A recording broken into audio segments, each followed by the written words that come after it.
everyone. Just getting ready to go live on Instagram as well.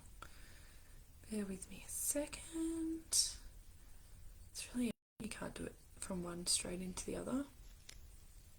Okay, that's going to be close. We good.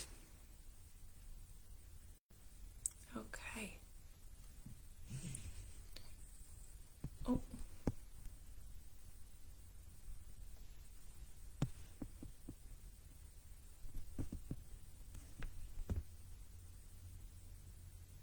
Better.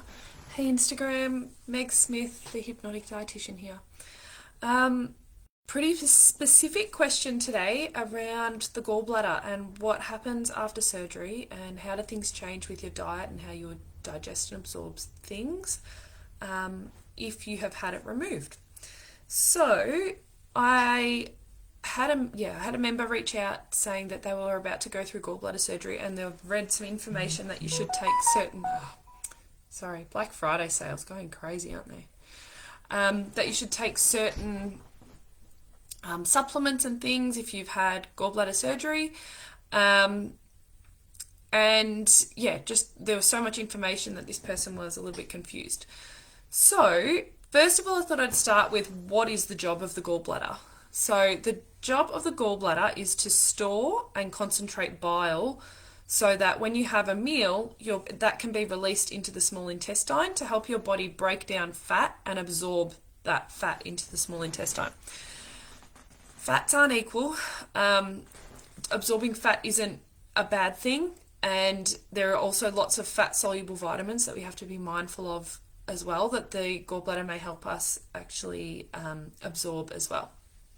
So if you have a particularly a high-fat meal, the gallbladder's got a big job to help. So digestion of fat starts in your stomach, and then as it moves through, your gallbladder will release those bile from the liver into the small intestine. And then if you're having a high-fat meal, you'll need lots of those to help it work and break things down. High-fat meals are things like, fish and chips and pizza and like if you're having a really fatty piece of meat. So if you're having a steak with a big strip of fat on the side.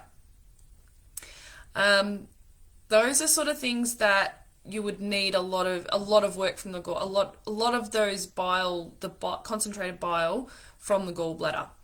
So between meals, the gallbladder stores when you're not eating, the gallbladder's mixing and churning and storing and concentrating those bile in its tiny little balloon in your body.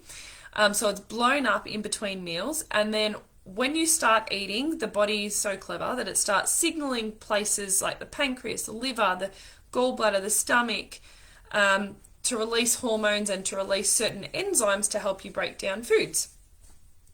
So the pancreas is going to produce things like lipase and proteases and amylase to help you break down proteins, fats, and carbohydrates.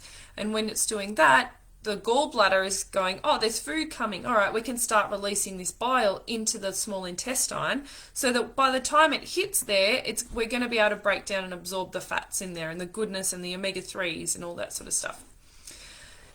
And then after meals, the gallbladder goes down like a deflated balloon because there's nothing left to concentrate. So then it's going to start building things up again after you've finished eating. People need their gallbladder removed when things like gallstones start to appear. So gallstones are tiny little hard things that can block the duct that releases bile into the small intestine, and that's where you get that excruciating pain. Because if you've got something that's trying to, your body's trying to push and release this bile into your small intestine, if it's blocked with a little ball that's sitting in like a valve, really, then that's when it can start to get inflamed and swell, and that's where the pain can come in. It's very hard. We can live without the gallbladder, so often that's when it is removed by a surgeon. So when it's removed, people are often under the impression that there's lots of things that need to change. Their diet, they could get quite sick, when in actual fact people can live really healthy lives without a gallbladder. Remember I said that the liver produces the bile, and then the gallbladder just stores the bile that the liver produces and concentrates it. So the liver will take over. The liver will help you produce the bile that you need. Sorry, pump just going off. The liver will help you produce the bile you need to break down fats. But if you are having one of those really high fat meals that I'd mentioned before, you might find that you get a bit of a tummy upset and have to go to the toilet. And it might end up with diarrhea, because if you think about the fat is going through, is not being digested very easily. So once it gets into the small intestine, there's nothing there to help it break down. So the body goes, oh, this is too hard to deal with. Let's just get rid of it, get it out. And that's where you then end up getting diarrhea and can get some cramping and uncomfortableness. As far as I'm aware, it is definitely not routine to be taking bile salts after having gallbladder surgery. And if that's something that you're interested in, talk to your doctor or your surgeon. I wouldn't go messing around with that. Our body is good at adapting. We just need to be patient and give it time. So definitely don't go and on your own bat and just go and start taking things without checking with the surgeon or the doctor first. The other thing that I will say is eating for a gallbladder, removed gallbladder, is similar to a healthy eating, and things that I'm going to recommend regularly. So avoiding fat, visible fat on meats, eating lean meat, avoiding the skin on chicken, making sure that, if you are going to have a takeaway meal, you choose the lowest fat option that you can. And fiber is also going to help slow down the digestion of anything. So it's going to help prevent the food flowing straight from your stomach into your small intestine, because your body's got to break it down so much. And this is where the gut health part comes into it, because if you're eating high fiber, then that you're nourishing the good bacteria in your gut as well. Sorry, this pump just keeps buzzing. The next thing I was going to say about that is where do good fats fit in? So things like olive oil and avocados, egg yolk, that sort of stuff. If you think about the volume of the fat that you're consuming at that point, as long as you're having that with other foods, especially when you first had the surgery, generally it'll be okay. You should be able to digest and absorb that really well. Again, Black Friday. Sorry, I should have hit do not disturb. So again, this is where general healthy eating comes in. So high fiber breakfast cereal, and if you want to have low-fat milk, go for it. But again, milk isn't generally a high-fat food, even full cream milk. So full cream milk is about 3.5% fat.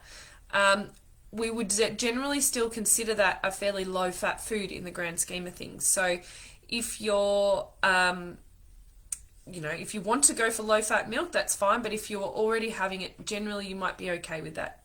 It might be a little bit of a washout period. So after you've had the surgery, you might want to go onto a low-fat milk to begin with, but it might be okay as well. Cheese, I would probably avoid lots of cheese to begin with for the first few weeks. Oh my gosh, I should see if I can turn that on silent. Okay. Generally, I'd avoid a lot of cheese for the first few weeks while your body's getting used to adapting. But be guided by your surgeon as well. Whatever they suggest, go with them. People that do this all the time.